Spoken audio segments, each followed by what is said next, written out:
championship, right? Yeah. Yep. And we've only got 50 guys to go through. So just from a strategy standpoint, it's going to be important to get some low-owned pieces into your builds. Like it's going to be harder to do than it usually is, obviously.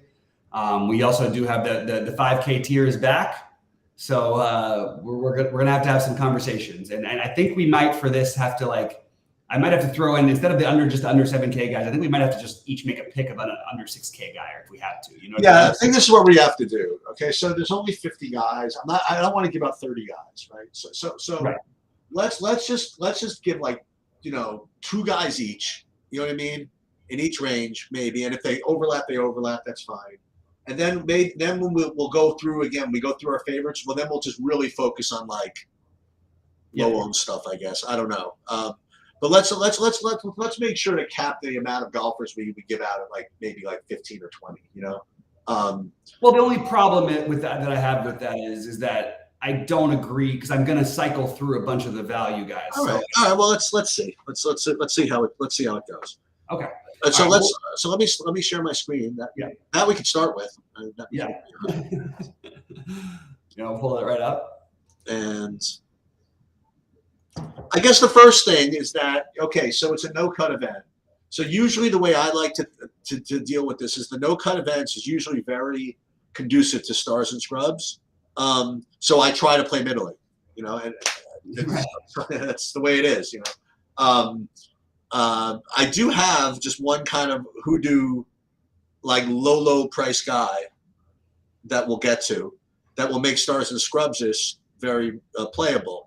So again, but no cut events. The reason why it's very conducive to stars and scrubs is you get your scrubs. You guarantee your 4 rounds, honestly.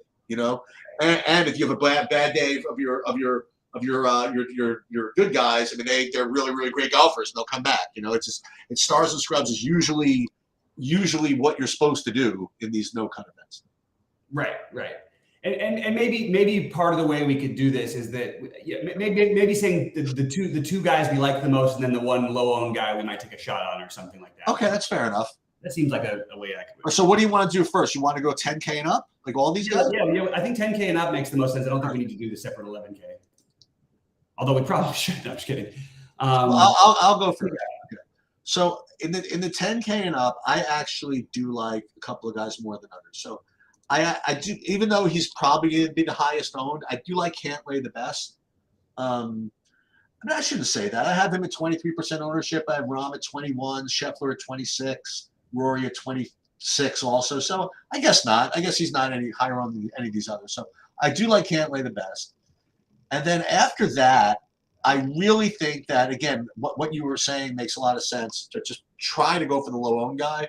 And so for me, Xander rates close enough to these other guys that his 14% or 15% ownership projection is probably enough. So to get me on him. So I would say my top 2 in this 10K range would be Cantlay and Xander.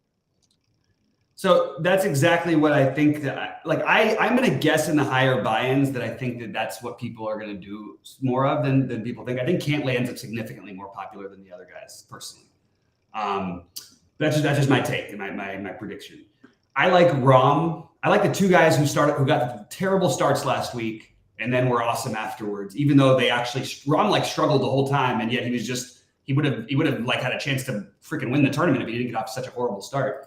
But Rahm and Victor Hovland would be my 2 favorites, and then my low owned one would be Jordan Spieth, just because of the ownership. All right. 9K guys. I'll go real quickly here because my 2 guys my 2 favorites are, you know what one of them is always going to be, Sheets, for me. It's Fleetwood and it is Max Homa as my 2 favorites. And my low-owned guy, if I had to pick one, would be, I'm stuck between Sungjae and Hideki, but I'll say Sungjae.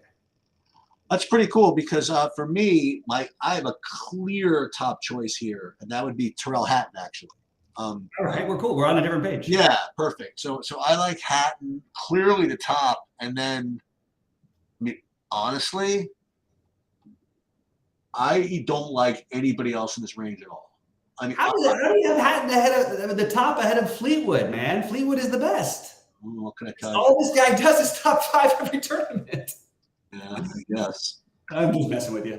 The next guy, since we're giving out 2, I will say no. He's not even 9K or 9K and up. I guess Ricky Fowler at 10%. Yeah. So those would be my 2 guys. But basically, this range is dead for me. Oh, really? Okay, interesting. Because that's that. I think that what happens when you end up with 2 of the top guys, it's going to happen for some people. But you're going to end up more middling. I know you. Like you said, and this is going to be, this range will be the lowest owned range. That's not the low tier. It will be the 8K range. So it's and honestly, I don't love as much here as I do some other places. So I think this is a good spot to maybe take your chances. My 2 favorites, if I had to pick, again, I'm stuck between 3 guys as usual. I have 3 guys too. I wonder if it's the same 3. Well, I don't think so, but I have Tom Kim. I have Cam Young, and because maybe they're low enough for me to say, okay, well, I guess this guy might be low enough by the end of the thing. Wyndham Clark would be my third. So we're not doing this on purpose. Okay. We don't agree on anything, right? We didn't talk about this before the slate at all. And then I promised everybody we wouldn't give out 100 golfers. So we said, let's just narrow it down to like 3 or whatever. And I have 3 completely different guys. I love it. This is great. So here we go. In the 8Ks, I like, well, one I know you would never play anyway. So Tony Finau. I would play him. Okay. He's only 12% this time. That's the difference. I know. He's cheap. Russell Henley and Matt Fitzpatrick, who I show at 9.97%. So first guy under 10% that's appeared so far. So I actually like that Fitz play a lot. I might have to rethink a few things because I do like the Fitz idea at low ownership. I think that I can get behind that one for sure. And we don't need to do the 7,500 for the 7,500 and up. We can just go straight 7K to 8K. We'll just do 7Ks. Yeah. Yeah. There's not too many. I'll go first in this one. Do it. So I like 2 guys more than the others. They're both going to be, double-digit plus owned for sure. I mean, one guy played a lot. Hashtag St. John's, Keegan Bradley, at 7,100. And actually, I had 3. Sorry. Another guy I'll get to in a second, but the third guy is going to be, I think, really popular. Like he shows up in all the models. I know that what's his name likes him also from Rotogram. So I'm pretty sure everybody's going to end up playing him. So this is going to be the guy that I'm going to predict. It's kind of weird to say, but I'm going to project that he projects higher than I'm going to project it. Let's put it that way. So that would be Benny On. I have him currently at 16% ownership. I think he might get over 20 just because of what I just said. So, but I do like that. But the one who just is literally never done anything for me, and just always seems to miss the cut, whatever it is when I play him. But I'll go right back to Sahith Theegala at under 10% ownership and just take another loss, I guess. So we're actually very similar here. I have Theegala and Bradley as the 2 guys. Nice. Okay. And then my other guy is Taylor Moore. Okay. Not the super value, but he is the one. So Moore, Bradley, and Sahith are my 3 favorites in that range. Okay. All right. So we have to do, I think, a 6K to 7K, and then we have to do an under 6K. Yeah, absolutely. Just pick one guy. Absolutely. So what do you have in the 6 to 7K range? I'll go first in 6 to 7K. So I have several. Okay. At the top of the list for me is Chris Kirk at 6K flat. Second on the list, come as no surprise to anybody, we will have Eric with a C. Cole at 6,300. And I will give one more, and that would be Denny McCarthy at 6,700. So first of all, this part, this is where we're starting to get closer to lockstep here. Because if I had the 4th guy, it would have been probably Chris Kirk. But I have Eric with a C. Cole. Yep. I have Denny McCarthy. Nice. And then I think McCarthy might end up being lower owned, but either call McCarthy or Svensson, whichever one you want to call lower owned. I like both those guys a lot. So that's what I would be doing in this range. And just to add some confidence to the list, if there were a fourth, for me, it would have been Adam Svensson. So there we go. There we go. All right. So one guy under 6K. You ready? Want me to go first? Yep. So I actually have two. Okay. Well, you're cheating already. I know. I do have two, but they actually rate really well for me. So that's okay. I like it. I will just say that, and this is the way it works with these no cut events. They usually end up being top point per hour plays in the slate. But for me, the top overall play on the slate is the lowest priced guy on the slate, and that would be Patrick Rogers at 5,500. And I actually do like Kurt Kitayama as well. So both of those guys I like. I'm not getting to the other three. So I was thinking about like, what do you want from this range? What are you trying to get? Like, what kind of thing will you accomplish? So I'm looking for guys who can put up scores. And I think that like, it's not that he's my favorite. I think if I had to pick a favorite just to like, do well enough to hang in there on your list, I think I might even go Nick Taylor. But my actual guy is going to be Tom Hoge, because you get that every now and then round out of him where he ends up putting up a huge number. And even if he doesn't end up in the top, let's say top 20 or 25 in this tournament, he can still end up with a top 15 score. So that was the way I looked at it. I liked your Kitayama call a lot, and I like Patrick Rogers, but Hoge is the guy I'm probably siding with the most here. Maybe I'll change my mind later, but as of right now, that's what I've got. All right, let's talk about let's play the game here, Sheets. What are we doing? It's like annoying because it doesn't really matter who wins the tournament, right? But I guess it does. They get paid a lot to win this tournament, right? They still get paid to win the tournament. And for some guy, like look at Lucas Glover last week. I mean, he moved up to 4th in the FedEx Cup standings, and he was 2 weeks ago, he was 126th. After winning the tournament, he ended up, what was he in, like 60th place or whatever the hell it was.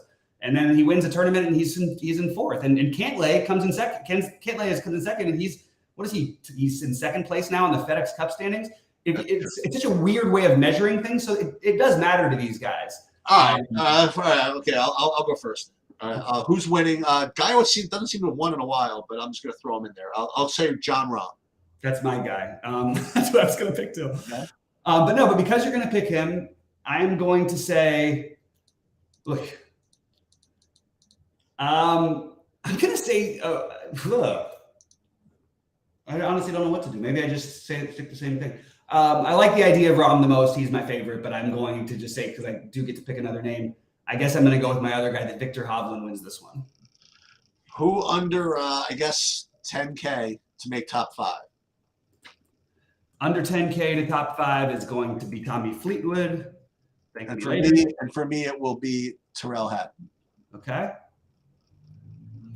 Under 9K to make top 10. I guess I'll go first with this one. Who did I say? Oh, one of these two, right? I'll go Tony Finau. It's not a bad one. Top 10 shouldn't be crazy hard. Interestingly, the more I look through this range, I'm starting to like it less and less. I guess if I have to pick a top 10 guy, I'm gonna go Tom Kim. Okay. Yeah. All right, top guy under 8K to make top 20. There's a lot of guys here. Yeah. Not to give out a guy just because we haven't, but who's been playing really well is Grillo. He really has, and it's almost like I'm almost questioning myself for not playing him. But yeah, right now I don't. I play Thigala to make top 10, but like not 20. Right. I'll go with Keegan Bradley. That's how I feel about Taylor Moore, by the way. Keegan Bradley was going to be my pick. But since you mentioned it, the Thigala thing, I think I'm going to take him slightly over Moore. I think Moore has a better chance to top 5 than Thigala does. And I think Thigala has a better chance to top 20. All right, so how about this? We're going to do this. For the unders, for under 7Ks, okay, including the under 6s, whatever. Give me 2 guys that are going to show up in the winning lineup. How about that? Okay. I don't know what you need. You know what I mean? Like you were saying, I don't know what you need. Like normally, for under 7K, we just need to make the cut, but that's not what you need here. So how about you give me 2 guys under 7K that are going to be in the winning lineup in the GPP? if it goes that way. Okay, so I'm going to say Eric with a C. Cole. Mm-hmm. It just feels like too easy to say that guy's name every time. He just does it every time, though. Yeah, I know. And I love the other guy. I love one other guy here who I'm not mentioning, but I'm going to say Adam Svensson is the other one. All right, so I'm going to throw in another guy that I didn't mention for the purposes of this. I am going to go with. I will dumpster dive to Patrick Rogers, and in the winning lineup, and then also I'll just throw in the other 6K guy I didn't mention, just because I'm still on tilt for not having played the 60% of them I was going to play before I did my last minute build, and I will go back to Lee Hodges at 6,100. Oh, interesting. Okay. All right. So there you have it. That's what we got for this week. We're gonna be doing a live baseball stream like later, and I'm gonna do a live lineup build on there from this event. So sounds good. We've got we'll have the late night hammer game going, is because it's a little gap between the Dodger game tonight. Yes, that's right. Yeah, have a little time to talk some golf. We get our we get our brewer stacks going. Yeah. Good luck tonight, and let's crush it. See you guys soon.